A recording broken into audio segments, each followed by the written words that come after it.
GeM TV நேயர்களுக்கு அன்பு வணக்கங்களை கூறிக்கொண்டு விநாயகப் பெருமானை வணங்கி இன்றைய 12 ராசிகளுக்கான பலன்கள். இன்று 27/6/2025 ஆனி மாதம் 13ஆம் நாள் விஸ்வாவசு வருடம். இன்றைய சூரிய உதயம் காலை 5:45 சூரிய அஸ்தமனம் மாலை 6:39 இன்றைய ஆதிக்க கிரகம் சுக்கிர பகவான். நாம் வழிபட வேண்டிய தெய்வம் மகாலட்சுமி தாயாரை வழிபட வேண்டும். நல்ல சுப முகூர்த்த நாள் இன்றைய நாள். இன்றைய நாளிலே மன வாழ்க்கையிலே இணைகின்ற தம்பதிகளுக்கெல்லாம் ஜெம் டிவியின் சார்பாக நெஞ்சார்ந்த ஆசீர்வாதங்களை தெரிவித்துக் கொள்கின்றோம். இன்றைய நல்ல நேரம் காலை 9:15 முதல் காலை 10:15 மணி வரை, மாலை 4:45 மணி முதல் மாலை 5:45 மணி வரை. ராகு காலம் 10:30 மணி முதல் மதியம் 12 மணி வரை. யமகண்டம் மதியம் 3 மணி முதல் மாலை 4:30 மணி வரை. குளிகை நேரம் காலை 7:30 மணி முதல் காலை 9 மணி வரை. இன்றைய சுபகோரை சுக்கிரகோரை நேரம் காலை 6 மணி முதல் 7 மணி வரை, இரவு 8 மணி முதல் 9 மணி வரை. இந்த நேரத்திலே என்ன செய்யலாம் என்றால், திருமணம் போன்ற சுபகாரிய பேச்சுவார்த்தைகளை துவங்கலாம். புதிதாக ஆடை ஆபரணம் வாங்கலாம். அழகு சாதன பொருட்கள் வாங்கலாம். வீட்டை அழகாக அலங்கரிக்கலாம். இதற்கெல்லாம் சிறப்பான நேரம் இந்த அருமையான நேரம். அதேபோல் வீடு வண்டி வாகனங்கள் வாங்குவதற்கு உகந்த நேரம். அதை வாங்குவதற்கான ஒரு முன்பணத்தை கொடுங்கள், அல்லது மொத்தமாக பணத்தை கொடுத்து வண்டியை வாங்கி விடுங்கள். இப்படி நல்லவை செய்கின்ற அற்புதமான ஓரை. கவனமாக இருக்க வேண்டிய ஓரை இருக்கின்றதல்லவா, அது என்ன? செவ்வாய் ஓரை. நேரம் காலை 11 மணி முதல் மதியம் 12 மணி வரை. இந்த நேரத்திலே மிகவும் கவனமாக இருக்க வேண்டும். எந்த முக்கியமான முடிவும் எடுக்கக்கூடாது. ரெகுலர் ஆக்டிவிட்டீஸ் மட்டும் செய்து கொண்டிருங்கள். இன்றைய நட்சத்திரம் இன்று காலை 10:09 வரை புனர்பூசம், அதன் பின்பு பூசம். இன்றைய திதி இன்று மதியம் 2:06 வரை வளர்பிறை துதியை, அதன் பின்பு திருதியை வருகின்றது. இன்றைய சந்திராஷ்டம நட்சத்திரம் காலை 10:09 வரை கேட்டை நட்சத்திரத்துக்கு சந்திராஷ்டமம், அதன் பின்பு மூலம் நட்சத்திரத்துக்கு சந்திராஷ்டமும் துவங்குகின்றது. கவனமாக இருக்க வேண்டும். தொடர்ந்து நாம் காண இருப்பது 12 ராசிகளுக்கான பலன்களை. மேஷ ராசி அன்பர்களே, இன்று சந்திரன் உங்கள் ராசிக்கு 4ஆம் இடத்திலே இருக்கின்றார். உங்களுடைய ராசி அதிபதி செவ்வாய் ராசிக்கு 5ஆம் இடத்திலே இருக்கின்றார். ஆகவே இன்றைய நாளிலே தாய் வழி சொத்துக்கள் கைக்கு வரும். தாய் வழி உறவினர்களின் மூலம் அனுகூலம் கிடைக்கும். வீடு வண்டி வாகன மாற்றம் ஏற்படும். நீங்கள் நினைத்தது அனைத்தும் நல்லபடியாக நடக்கக்கூடிய அற்புதமான நாளாக இருக்கின்றது. உத்தியோகத்தில் இருப்பவர்கள் பதவி உயர்வு, பணியிட மாற்றம் போன்றவை அவர்களுக்கு கிடைக்கும். நண்பர்கள் உறவினர்களால் ஆதாயம் உண்டாகும். உங்களுடைய முயற்சிகள் எல்லாம் பெரும் வெற்றி பெறுகின்ற நல்ல நாள். முன்னோர்களுடைய ஆசீர்வாதம் பரிபூர்ணமாக கிடைக்கின்ற நாள். தொழிலிலே நல்ல வளர்ச்சி ஏற்படும். பண பற்றாக்குறை தீரும். குழந்தைகளால் மகிழ்ச்சி உண்டாகும். சுபகாரியங்கள் நடக்கக்கூடிய நல்ல நாள். மகாலட்சுமி தாயாரை வணங்குங்கள். வாழ்த்துக்கள். ரிஷபராசி அன்பர்களே, இன்று சந்திரன் உங்கள் ராசிக்கு 3ஆம் இடத்திலே இருக்கின்றார். உங்களுடைய ராசி அதிபதி சுக்கிரன் ராசிக்கு 12ஆம் இடத்திலே இருக்கின்றார். ஆகவே இன்றைய நாளிலே உங்களுடைய புதிய முயற்சிகள் எல்லாம் கைகூடும். வேலை இல்லாதவர்களுக்கு நல்ல வேலை கிடைக்கும். நீண்ட நாட்களாக எதிர்பார்த்து காத்திருந்த காரியம் ஒன்று இன்று நல்லபடியாக நடக்கும். கடன் பிரச்சனைகள் தீரும். கணவன் மனைவிக்குள் இருந்து வந்த பிரச்சனைகள் எல்லாம் சரியாகி அந்யோன்யம் ஏற்படும். பொருள் வரவும் தனலாபமும் அதிகரிக்கின்ற நல்ல நாள். திடீர் அதிர்ஷ்டங்கள் சிலருக்கு தேடி வரும். தந்தை உறவு வழியிலே நல்ல அனுகூலம் உண்டாகும். தொழில் மற்றும் வியாபாரத்திலே சிறப்பான வளர்ச்சி உண்டாகும். திருமணம் போன்ற சுபகாரிய பேச்சுவார்த்தைகள் இனிதே முடியும். உடல் ஆரோக்கியத்திலே முன்னேற்றம் உண்டாகும். நண்பர்கள் மூலம் எதிர்பார்த்த உதவிகள் கிடைக்கும். வேலையிலே இருந்து வந்த பிரச்சனைகள் சரியாகும். சிறப்பான நாள் இது. மகாலட்சுமி தாயாரை வணங்குங்கள். வாழ்த்துக்கள். மிதுன ராசி அன்பர்களே, இன்று சந்திரன் உங்கள் ராசிக்கு 2ஆம் இடத்திலே இருக்கின்றார். உங்களுடைய ராசி அதிபதி புதன் ராசிக்கு 2ஆம் இடத்திலே இருக்கின்றார். ஆகவே இன்றைய நாளிலே பொருளாதாரம் திருப்திகரமாக இருக்கும். திருமணம் போன்ற சுபகாரிய பேச்சுவார்த்தைகள் இனிதே முடியும். உறவினர்களோடு இருந்து வந்த மன வருத்தங்கள் தீரும். தொழில் மற்றும் வியாபாரத்திலே சிறப்பான முன்னேற்றம் உண்டாகும். அலுவலகத்திலே இருந்து வந்த நெருக்கடிகள் எல்லாம் குறையும். வேலை இல்லாதவர்களுக்கு நல்ல வேலை கிடைக்கும். பிள்ளைகளால் பெருமை ஏற்படும். வாழ்க்கை துணையால் மகிழ்ச்சி உண்டாகும். பழைய பாக்கிகள் வசூலாகின்றன. காரிய வெற்றிகள் உண்டாகும். மனம் சந்தோஷமாக இருக்கும். வீடு வண்டி வாகன மாற்றம் ஏற்படும். கூட்டு தொழில் செய்பவர்களுக்கு நல்ல லாபம் கிடைக்கும். சிறப்பான நாள் இது. இன்றைய நாளிலே மகாலட்சுமி தாயாரை வணங்குங்கள். வாழ்த்துக்கள். கடகராசி அன்பர்களே, இன்று சந்திரன் உங்கள் ராசியிலேயே இருக்கின்றார். ஆகவே இன்றைய நாளிலே உங்களுக்கு பணவரவு அதிகரிக்கும். பொருளாதாரம் மிகவும் திருப்திகரமாக இருக்கும். தொட்டதெல்லாம் பொன்னாகக்கூடிய நல்ல நாள். கடன் பிரச்சனைகள் தீரும். அலுவலகத்திலே இருப்பவர்களுக்கு புதிய பொறுப்புகள் வேலை பளுவை ஏற்படுத்தும். வெளியூர் பிரயாணங்கள் வெற்றியை தரும். வேலை தேடிக்கொண்டிருப்பவர்களுக்கு நல்ல வேலை கிடைக்கும். நண்பர்கள் மூலம் அனுகூலம் உண்டாகும். மனம் உற்சாகமாக காணப்படக்கூடிய நல்ல நாள். குழந்தை பாக்கியத்திற்காக காத்திருக்கின்ற தம்பதிகளுக்கு சந்தான பிராப்தி உண்டாகும். காரிய தடைகள் விலகி வெற்றி பெறுகின்ற நல்ல நாள். இன்றைய நாளிலே மகாலட்சுமி தாயாரை வணங்குங்கள். வாழ்த்துக்கள். சிம்ம ராசி அன்பர்களே, இன்று சந்திரன் உங்கள் ராசிக்கு 12ஆம் இடத்திலே இருக்கின்றார். உங்களுடைய ராசி அதிபதி சூரியன் ராசிக்கு 11ஆம் இடத்திலே இருக்கின்றார். ஆகவே இன்றைய நாளிலே வெளிநாடு செல்கின்ற பாக்கியம் உண்டாகும். தொழில் சம்பந்தமான புதிய கடன் எதுவும் இன்றைய நாளிலே வாங்காதீர்கள். தேவையில்லாமல் மற்றவர்களுடைய விஷயங்களிலே தலையிட வேண்டாம். வீண் வாக்குவாதங்களை தவிர்க்க வேண்டிய நாள். மேலதிகாரிகளால் நெருக்கடிகள் உண்டாகும். பொருளாதாரம் நெருக்கடியாக இருக்கும். நண்பர்கள் மூலம் அனுகூலம் உண்டாகும். உத்தியோக உயர்வு, பணியிட மாற்றம் போன்றவை கிடைக்கும். உடல் ஆரோக்கியத்திலே எச்சரிக்கையாக இருக்க வேண்டும். சுப செலவுகள் ஏற்படக்கூடிய நாள். வேலை பளு அதிகமாக இருக்கும். இன்றைய நாளிலே மகாலட்சுமி தாயாரை வணங்குங்கள். வாழ்த்துக்கள். கன்னிராசி அன்பர்களே, இன்று சந்திரன் உங்கள் ராசிக்கு 11ஆம் இடத்திலே இருக்கின்றார். உங்களுடைய ராசி அதிபதி புதன் ராசிக்கு 11ஆம் இடத்திலே இருக்கின்றார். ஆகவே இன்றைய நாளிலே உங்களுக்கு நண்பர்கள் மூலம் அனுகூலம் உண்டாகும். எதிர்பார்த்த பணம் கைக்கு வரும். பொருளாதாரத்திலே பெரும் வளர்ச்சி உண்டாகும். காரிய தடைகள் எல்லாம் விலகி காரிய வெற்றிகள் உண்டாகின்ற நாள். உடல் ஆரோக்கியத்திலே நல்ல முன்னேற்றம் உண்டாகும். வீடு, வண்டி, வாகன மாற்றம் ஏற்படும். குழந்தைகளால் பெருமை ஏற்படும். எடுக்கின்ற முயற்சிகளிலே பெரும் வெற்றி கிடைக்கும். குடும்ப ஒற்றுமை அதிகரிக்கும். சுபகாரியங்கள் நடக்கக்கூடிய அற்புதமான நாள். தொழிலிலே நல்ல முன்னேற்றம் ஏற்படும். புதிய வேலை வாய்ப்புகள் ஏற்படும். உழைப்புக்கு ஏற்ற ஊதியம் கிடைக்கும். சிறப்பான நாள் இது. மகாலட்சுமி தாயாரை வணங்குங்கள். வாழ்த்துக்கள். துலாம் ராசி அன்பர்களே, இன்று சந்திரன் உங்கள் ராசிக்கு 10ஆம் இடத்திலே இருக்கின்றார். உங்களுடைய ராசி அதிபதி சுக்கிரன் ராசிக்கு 7ஆம் இடத்திலே இருக்கின்றார். ஆகவே இன்றைய நாளிலே தொழிலிலே நல்ல முன்னேற்றம் உண்டாகும். தாய் வழி சொந்தங்களின் உதவிகள் எல்லாம் கிடைக்கும். கணவன் மனைவியிடையே நல்ல ஒற்றுமை ஏற்படும். மனக்குழப்பங்கள் எல்லாம் தீரும். புதிய முயற்சிகள் கைகூடி வருகின்ற நல்ல நாள். கடன் தொல்லைகள் விலகும். திருமணம் போன்ற சுபகாரிய பேச்சுவார்த்தைகள் இனிதே முடியும். உடல் ஆரோக்கியம் சிறப்பாக இருக்கும். வீடு கட்டுவதற்கான முயற்சிகளிலே பெரும் வெற்றி கிடைக்கும். பொருளாதாரம் திருப்திகரமாக இருக்கும்.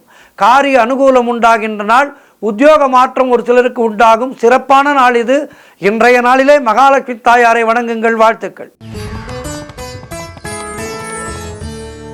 விருச்சிக ராசி அன்பர்களே, இன்று சந்திரன் உங்கள் ராசிக்கு 9ஆம் இடத்திலே இருக்கின்றார். உங்களுடைய ராசி அதிபதி செவ்வாய் ராசிக்கு 10ஆம் இடத்திலே இருக்கின்றார். ஆகவே இன்றைய நாளிலே குழந்தை பாக்கியத்திற்காக காத்திருக்கின்ற தம்பதிகளுக்கு சந்தான பிராப்தி உண்டாகும். நீங்கள் நினைத்தது அனைத்தும் நல்லபடியாக நடக்கக்கூடிய நல்ல நாளாக இருக்கின்றது. வீடு, வண்டி, வாகன மாற்றம் ஏற்படும். குலதெய்வ வழிபாடு வெற்றியை தரும். உங்களுடைய தொழில் முயற்சிகள் எல்லாம் வெற்றி பெறும். காரிய தடைகள் விலகுகின்ற அற்புதமான நாள். அலுவலகத்திலே வேலை பார்ப்பவர்களுக்கு சம்பள உயர்வு, பதவி உயர்வு போன்றவை சந்தோஷத்தை தரும். நண்பர்கள், உறவினர்கள் மூலம் ஆதாயம் உண்டாகும். எதிர்பார்த்த விஷயங்கள் எல்லாமே நல்லபடியாக நடக்கின்ற சிறப்பான நாள். மகாலட்சுமி தாயாரை வணங்குங்கள். வாழ்த்துக்கள். தனுசு ராசி அன்பர்களே, இன்று சந்திரன் உங்கள் ராசிக்கு 8ஆம் இடத்திலே இருக்கின்றார். உங்களுடைய ராசி அதிபதி குரு ராசிக்கு 7ஆம் இடத்திலே இருக்கின்றார். இன்று நாள் முழுவதும் சந்திராட்டமும் மௌனத்தை கடைபிடிங்கள். கோபத்தை முற்றிலுமாக தவிர்த்து விடுங்கள். மனக்குழப்பமும் பதற்றமும் இருக்கக்கூடிய நாள். வேலை மாற்றம் ஒரு சிலருக்கு உண்டாகும். கூட்டு தொழில் செய்பவர்களுக்கு புதிய முதலீடுகளை தவிர்க்க வேண்டிய நாள். புதிதாக கடன் வாங்காதீர்கள், கடன் கொடுக்காதீர்கள். குலதெய்வ வழிபாடு மன அமைதியை தரும். வேலை செய்யும் இடத்திலே மற்றவரோடு அனுசரித்து செல்ல வேண்டும். கணவன் மனைவிக்குள் சண்டை சச்சரவுகள் ஏற்பட்டு விலகும். மொத்தத்தில் இன்றைய நாள் மிக மிக கவனமாக இருக்க வேண்டிய நாள். எச்சரிக்கையாக இருக்க வேண்டிய நாள். இன்றைய நாளிலே மகாலட்சுமி தாயாரை வணங்கி நல்லருள் பெறுங்கள். வாழ்த்துக்கள். மகர ராசி அன்பர்களே, இன்று சந்திரன் உங்கள் ராசிக்கு 7ஆம் இடத்திலே இருக்கின்றார். உங்களுடைய ராசி அதிபதி சனி ராசிக்கு 2ஆம் இடத்திலே இருக்கின்றார். ஆகவே என்ன நடக்கும்? பழைய பாக்கிகள் எல்லாம் வசூலாகும், காரிய வெற்றிகள் உண்டாகும், பூர்வீக சொத்திலே இருந்து வந்த பிரச்சனைகள் எல்லாம் விலகும், கூட்டு தொழில் செய்பவர்களுக்கு நல்ல லாபம் உண்டாகின்ற நாள், உறவினர்களோடு இருந்து வந்த மன வருத்தங்கள் எல்லாம் தீரும், அலுவலகத்திலே இருந்து வந்த நெருக்கடிகள் குறையும், கடன் பிரச்சனைகள் தீரும், திருமணம் போன்ற சுபகாரிய பேச்சுவார்த்தைகள் நல்லபடியாக முடியும், பொருளாதாரம் திருப்திகரமாக இருக்கும், பிள்ளைகளால் பெருமை ஏற்படும், வாழ்க்கை துணையால் மகிழ்ச்சி உண்டாகும். சிறப்பான நாள் இது. இன்றைய நாளிலே மகாலட்சுமி தாயாரை வணங்கி மேலும் நல்லருள் பெறுங்கள். கும்பராசி அன்பர்களே, இன்று சந்திரன் உங்கள் ராசிக்கு 6ஆம் இடத்திலே இருக்கின்றார். உங்களுடைய ராசி அதிபதி சனி ராசியிலேயே இருக்கின்றார். ஆகவே இன்றைய நாளிலே வேலை மாற்றம் ஒரு சிலருக்கு உண்டாகும். உடல் ஆரோக்கியத்திலே கவனம் தேவை. தேவையில்லாமல் மற்றவர்களுடைய விஷயங்களை தலையிடக்கூடாது. மேலதிகாரிகளால் நெருக்கடிகள் உண்டாகும். குலதெய்வ வழிபாடு வெற்றியை தரும். வீண் வாக்குவாதங்களை தவிர்த்து மௌனத்தை கடைபிடிக்க வேண்டிய நாள். பொருளாதாரம் நெருக்கடியாக இருக்கும். செய்தொழிலே புதிய முதலீடுகளை, புதிய முயற்சிகளை தவிர்க்க வேண்டிய நாள். கணவன் மனைவிக்குள் சண்டை சச்சரவுகள் ஏற்பட்டு விலகும். எனவே இன்றைய நாள் மிக மிக கவனமாக இருக்க வேண்டிய நாள். மகாலட்சுமி தாயாரை வணங்குங்கள். வாழ்த்துக்கள். இறுதியாக மீனராசி அன்பர்களே, இன்று சந்திரன் உங்கள் ராசிக்கு 5ஆம் இடத்திலே இருக்கின்றார். உங்களுடைய ராசி அதிபதி குரு ராசிக்கு 4ஆம் இடத்திலே இருக்கின்றார். ஆகவே இன்றைய நாளிலே குழந்தை பாக்கியத்திற்காக காத்திருக்கின்ற தம்பதிகளுக்கு சந்தான பிராப்தி உண்டாகும். உறவினர்களோடு இருந்து வந்த மன வருத்தங்கள் எல்லாம் தீரும், அந்யோன்யம் ஏற்படும். வேலையிலே எதிர்பார்த்த இடமாற்றம் அமையும். புதிதாக வேலை தேடுபவர்களுக்கு வேலை கிடைக்கும். முன்னோர்களுடைய சொத்திலிருந்து உங்களுக்கு வரவேண்டிய பங்கு கைக்கு வரும். பிள்ளைகளால் பெருமை ஏற்படும். வெளியூர் பிரயாணங்கள் வெற்றியை தரும். உடல் ஆரோக்கியம் திருப்தியை தரும். தொழில் மற்றும் வியாபாரத்திலே சிறப்பான முன்னேற்றம் ஏற்படும். காரிய தடைகள் எல்லாம் விலகி எடுக்கின்ற முயற்சிகளிலே பெரும் வெற்றி கிடைக்கின்ற, மனம் உற்சாகமாக காணப்படக்கூடிய, தெளிவாக காணப்படக்கூடிய நல்ல நாள். இன்றைய நாளிலே மகாலட்சுமி தாயாரை வணங்கி மேலும் நற்பலன்களை பெறுங்கள். வாழ்த்துக்கள். 12 ராசியினருக்கும் இன்றைய நாள் சிறப்பாக இருக்க பிரார்த்திக்கின்றேன். நன்றி, வணக்கம். இன்றைய ஆன்மீக தகவல். அதிகாலை நேரம். அதிகாலை நேரம் பிரம்ம முகூர்த்தம் என்பது தேவதைகள் எல்லாம் பூலோகத்துக்கு வருகின்ற அற்புதமான வேளை. அந்த வேளையிலே நாம் செய்கின்ற நற்செயல்கள் நமக்கு இரட்டிப்பான பலன்களை தரும். பிரம்ம முகூர்த்தத்திலே நாம் செய்கின்ற வேலைகள் நமக்கு மிகப்பெரிய வெற்றிகளை தரும். அதன் காரணமாகத்தான் அதிகாலையிலே சந்தியாவந்தனம் செய்ய வேண்டும் என்று வைத்தார்கள். அதிகாலை வேளையிலே சந்தியாவந்தனம் செய்து இந்த காயத்ரி மந்திரத்தை ஜபிக்கும் போது இந்த காயத்ரி தேவியினுடைய அருளானது நமக்கு பல மடங்காக நம்முடைய ஆன்மாவிலே கலந்து அது நாம் செய்கின்ற செயல்களிலே எதிரொலிக்கும். நாம் என்ன ஒரு செயல்களை செய்தாலும் அதிலே பெரும் வெற்றி கிடைக்கும். குறிப்பாக குழந்தைகள், படிக்கின்ற வயதிலே இருக்கின்ற மாணவர்கள் இந்த வேளையிலே எழுந்து தங்களுடைய படிப்புகளை தொடங்க வேண்டும். அதிகாலையிலே எழுந்து இறைவனை மனப்பூர்வமாக வணங்கி தெரிந்த ஸ்லோகங்களை சொல்லி, ஒன்றுமே வேண்டாம், அதிகாலை எழுந்து ஓம் விநாயகாய நமக, ஓம் விக்னராஜாய நமக, ஓம் கணபதையே நமக இப்படி சொல்லலாம். உங்களுக்கு முருகனை பிடிக்கும் என்றால் ஓம் ஸ்கந்தாய நமக, ஓம் முருகாய நமக, வெற்றிவேல் முருகனுக்கு அரோகரா என்று முருகப்பெருமானை வணங்கலாம். உங்களுக்கு எந்த தெய்வத்தை பிடிக்குமோ அந்த தெய்வத்தை அதிகாலையிலே எழுந்து விளக்கேற்றி வணங்க வேண்டும். அந்த பிரம்ம முகூர்த்தத்திலே நாம் தொடங்குகின்ற செயல்கள் எல்லாமே மிக மிக சிறப்பான ஒரு வெற்றியை நமக்கு கொடுக்கும். அதிகாலை எழுந்து இறைவனை வணங்கி நம்முடைய அன்றாட பணிகளை செய்பவர்கள் மிகப்பெரிய வெற்றிகளை வாழ்க்கையிலே பெறுவார்கள். உதாரணத்திற்கு நிறைய அரசியல் தலைவர்கள் இருக்கின்றார்கள். நிறைய மிகப்பெரிய மனிதர்கள், வாழ்க்கையிலே மிக உயர்ந்த நிலைக்கு சென்றவர்கள் எல்லாம் தூக்கத்தை மறந்தவர்கள். அதனால்தான் பட்டுக்கோட்டையார் அருமையாக பாடினார், தூங்காதே தம்பி தூங்காதே என்று. ஆகவே இந்த தூக்கம் என்பதை மறப்பவர்களுக்கு வாழ்வு மிகப்பெரிய இடத்தை, சரித்திரத்தையே ஏற்படுத்தி கொடுக்கும். இந்த பிரம்ம முகூர்த்தத்தை பற்றித்தான் இன்றைய நாளிலே நாம் ஆன்மீக சிந்தனையிலே பார்க்க இருக்கின்றோம். பிரம்ம முகூர்த்தம், சந்தியா காலம். சந்தியா காலத்தில் நீராடி அவன் சன்னதி வருவார் ஒரு கோடி. கண்ணதாசன் மிக அழகாக பாடியிருப்பார். இந்த பிரம்ம முகூர்த்தம் என்பது அதிகாலை நேரம். இந்த அதிகாலை நேரத்திலே எழுந்து குளித்து வீட்டிலே விளக்கேற்றுவது என்பது நமக்கெல்லாம் அற்புதமான பலன்களை ஏற்படுத்தி கொடுக்கும். குறிப்பாக பெண்கள் விளக்கேற்ற வேண்டும். இல்லங்களிலே அந்த இல்லத்திலே இருக்கின்ற பெண்கள் விளக்கேற்ற வேண்டும். விளக்கேற்றும் வீடு வீண் போகாது. இந்த பிரம்ம முகூர்த்த நேரத்திலே விளக்கேற்றுவது என்பது நல்ல தேவதைகளை நம்முடைய இல்லத்துக்கு வரவழைக்கின்ற ஒரு அற்புதமான செயல். நல்ல தேவதைகள் உள்ளே வரும்போது மகாலட்சுமி தாயார் வந்து விடுவார், மூத்தவள் வெளியே சென்று விடுவார். பலருக்கு இந்த பிரம்ம முகூர்த்த நேரத்தில் எழுந்திருக்க முடியவில்லை என்கின்ற ஒரு சூழல் இருக்கின்றது. இன்றைய காலகட்டம் பலர் மதியம் தொடங்கி நடு இரவுக்கு மேல் வேலை செய்கின்றார்கள். அவர்களால் அதிகாலை நேரத்திலே எழுந்திருக்க முடியவில்லை. இதற்கு என்ன செய்வது? எல்லாவற்றிற்கும் ஏதேனும் ஒரு சூக்ஷ்மம் இருக்கும் அல்லவா? பிரம்ம முகூர்த்தத்திலே எழுந்திருக்க முடியவில்லை, அப்போது எழுந்து விளக்கேற்ற முடியவில்லை. அதற்கு மாற்றாக நாம் என்ன செய்யலாம் என்றால், அந்த பிரம்ம முகூர்த்தத்துக்கு இணையானது சூரியன் மறைகின்ற நேரமாகிய சந்தியா காலம். இந்த சந்தியா காலம் என்பது மாலை நேரம். மதியம் 3 மணியிலிருந்து 6 மணி வரை சந்தியா காலம்.